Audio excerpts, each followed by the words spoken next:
Hey guys, today we are going to go through a Hooklying kettlebell pullover. So this is something that I use probably less for strength and more to get flexion or control of flexion in the shoulder.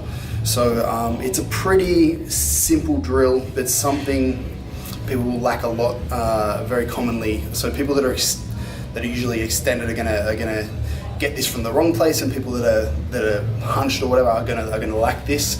And if you are lacking this or getting it from the wrong place, then you're probably going to end up with shoulder rotation issues and other issues that you won't be able to solve until you get flexion extension.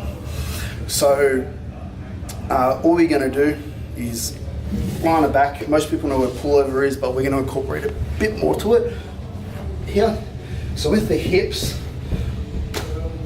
I'm just pretty narrow, pretty set up here. And then we're going to do just like our breathing drills. We're just going to use our hamstrings and our glutes just slightly tuck our hips. So again, it's not a crunch or anything like this. It's just slightly getting the tuck here. That's going to give us a nice flat spine. We should feel our spine on the ground all the way from our bum right to our neck. From here, I'm just going to hold the kettlebell like this. I'm just going to hold it straight up. And from here, I'm going to slowly let it, or control it, down over my head as far as kind of reaching as far away as possible. So the key to this though is that as we do this, that we control our rib cage, and the easiest way to control our rib cage is breathing. So when we exhale, the rib cage moves down, which is exactly what the position that we want it in this drill. So as we go back, we're going to exhale against it. So it's here. If I just went back without worrying about it, then I want to do this, okay? So we've got that tuck at our hips. I'm gonna really slowly control it.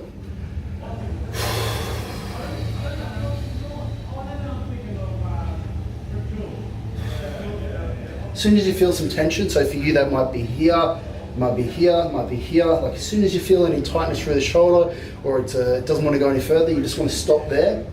So it might be here.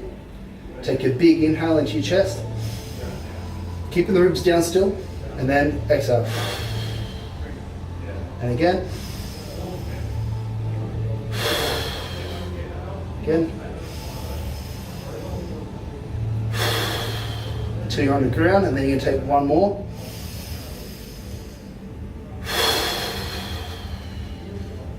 All the way up,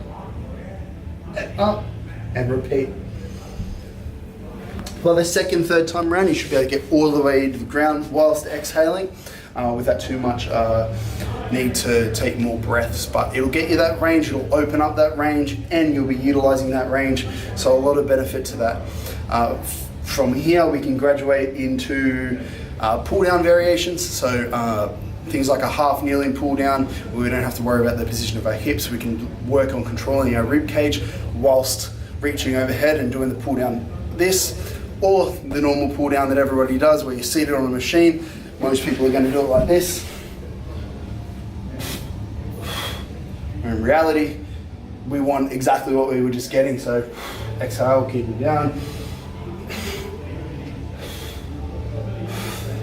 So that's how you start to incorporate the breathing on the ground into exercises. So this is where people struggle. They know how to do this stuff on the ground, they get a little bit more movement in their shoulder, and they're kind of stuck there and thinking, oh, I'm never going to get past this, I need to do this to keep my shoulder range. You start to learn to incorporate it into your movements, and you might not need to do those basic simple drills again, not that they would hurt.